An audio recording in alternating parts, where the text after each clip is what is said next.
it every trimester of the school year. So the fall was beauty, in the winter time was play, it was a smaller one, and then this time we kind of blew it up again, and we are doing an exhibit on patterns. And so this May Multicultural Festival comes around is a product of providing a space to highlight the exhibition. Our students have curated this collection of objects related to this idea of patterns, visual patterns, patterns in nature, patterns that they see, just the bus schedule or the sounds of birds as they're coming to school, or the pattern of their baby's routines in the morning.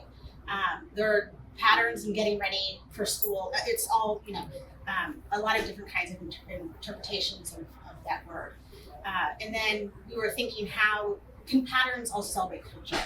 And so one of the central questions of this exhibition is what patterns represent your culture. And so next door we have an art room where people are creating visual patterns and answering some of those central questions. We have music, there's pattern and sound and rhythm. So we have DJ Tutski, who's here today to play for our students both in high school credit, in ESOL, and in GED. And in general, this festival is a celebration of our community at a time when diversity and multiculturalism has been called into question. The importance of celebrating these spaces and celebrating who we are individually and as a community. And so this, I think, highlights how important it is to keep our voices heard, and to keep our lives remembered, to keep our stories told.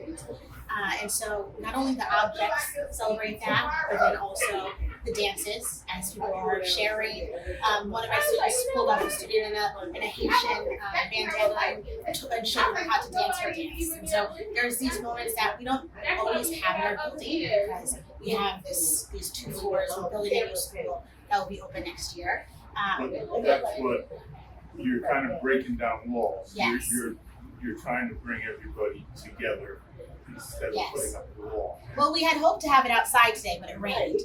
But that was the idea, that we have. I mean, there's metaphorical walls between communities here in the city of New Haven and the greater New Haven area, I would say, for sure. I myself am local.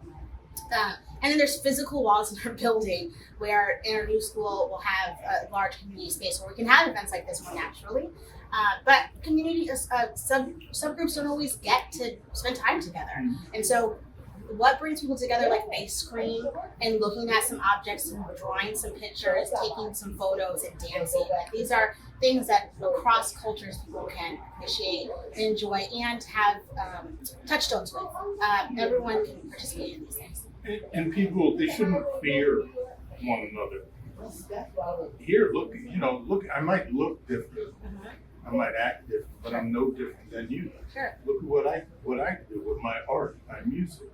So you're trying to tie everybody in together. There's as simple as a purse, a designer purse of one of my students, the Michael Kors purse over there, that they had submitted, and it's talking about how it's not, just look at it and you think the student has submitted just the first thing they had on them. But then she tells a story, it's by a student named Marisa. She tells a story of how this purse has been passed on between her and her sisters. So this pattern of passing things along from sibling to sibling, that's pattern, and we can all identify with that, even if that is not my purse.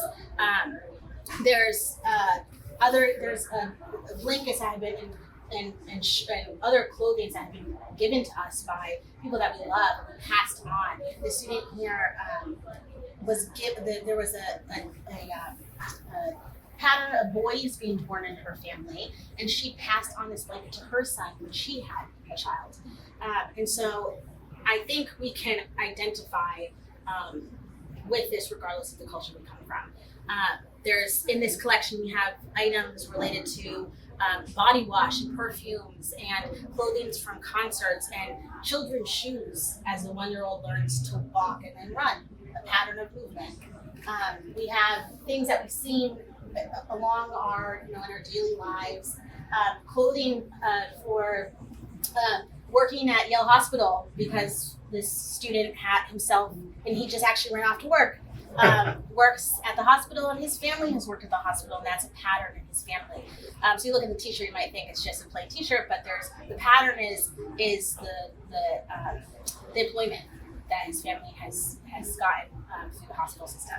And so I think, and same with beauty, and as students came in here, they don't always find themselves in spaces that are called museums.